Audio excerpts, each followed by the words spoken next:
अस्सलाम वालेकुम dear teachers, कैसी हैं आप। उम्मीद करती हूँ बिल्कुल खैरियत से होंगी और अपनी क्लास में अपने बच्चों को बहुत अच्छे तरीके से डील कर रहे होंगे।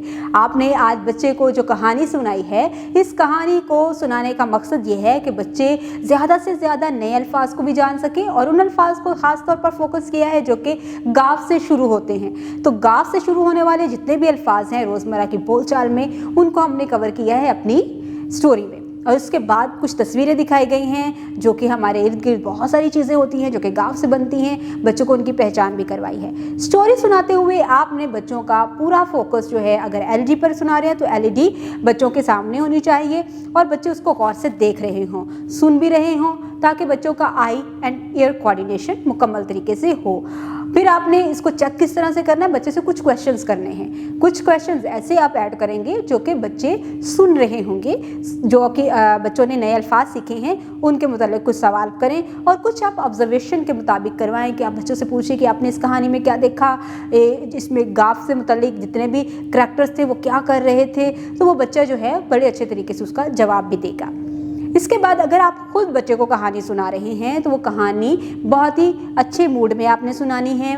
आपने बच्चों के लेवल पर बैठना है और बच्चों को उस कहानी में अपनी आवाज़ के उतार चढ़ाव और अल्फाज की अदायगी से वाज़िया तौर पर फोकस करना है गाफ से शुरू होने वाले अल्फाज पर, ताकि बच्चे गाफ की आवाज़ को पहचान सकें। उसके बाद गाफ की शक्ल की पहचान करें। मुकम्मल और आदि शक्ल की पहचान करने के बाद बच्चों को लिखना सिखाएं। प्री राइटिंग एक्टिविटीज़ जितनी हो सकती हैं उतनी करवाएं ताकि बच्चे फॉर्मेशन को अच्छे तरीके से समझ। उसके बाद स्टीम एक्टिविटीज़ करवाते हुए बच्चों को आपने इन्वॉल्व करना है अपनी एक्टिविटीज़ में और बच्चों को आपने मुकम्मल क्लियर इंस्ट्रक्शंस देनी हैं। आप जो भी इंस्ट्रक्शंस बच्चों को देंगे बच्चे उन्हीं को फॉलो करेंगे। आप देख रहे हो कि क्या आपने जो इंस्ट्रक्शंस दिए हैं क्या बच्चे उसको फॉलो कर रहे हैं। अगर नहीं कर रहे तो उनको गाइड करें, अगर कर रहे हैं तो उनको अप्रिशिएट करें।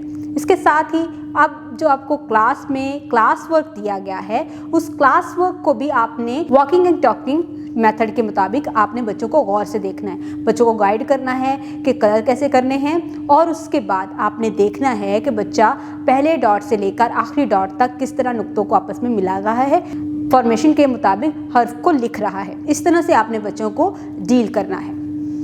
जब बच्चों को होमवर्क दे रहे हो तो आपने क्लियर इंस्ट्रक्शंस लिखनी हैं उसकी डायरी के ऊपर और फिर उस बच्चे को गाइड करना है कि उसने किस तरह से घर जाकर अपनी तमाम तर एक्टिविटीज़ को शेयर करना है, क्योंकि बच्चे जो कुछ भी कर रहे हैं वो उसके पेरेंट्स तक पहुंचना बहुत ज़रूरी है। आपने बच्चों को डायरी लिखने का तरीका बताना है, उनकी डायरी लिखवानी है, क्लियर इंस्ट्रक्शंस देनी है और बच्चों को बताना है कि उन्होंने घर जाकर डायरी पर लिखा हुआ काम किस तरह से मुकम्मल करना है और अपनी डे की रूटीन पेरेंट्स के साथ कैसे शेयर करनी है। इस तरह से बच्चे बेहतर तरीके से अपने आप को रिकॉल करना भी सीख जाएंगे कि उन्होंने आज क्या क्या एक्टिविटीज़ की हैं और उन एक्टिविटीज़ का मकसद क्या था। वो सारा कुछ बच्चे जो है वो घर जाके बताएंगे, स्टोरी भी पेरेंट्स को सुनाएंगे। तो इस तरह से एक अच्छा रेपो बिल्ड हो जाएगा और इस तरह से एक अच्छा लिंक डेवलप होगा टीचर्स, पेरेंट्स और स्टूडेंट में। अपना बहुत सारा ख्याल रखिएगा। उम्मीद करती हूँ आपने आज की इस वीडियो से बहुत कुछ सीखा होगा। खुदा हाफिज़।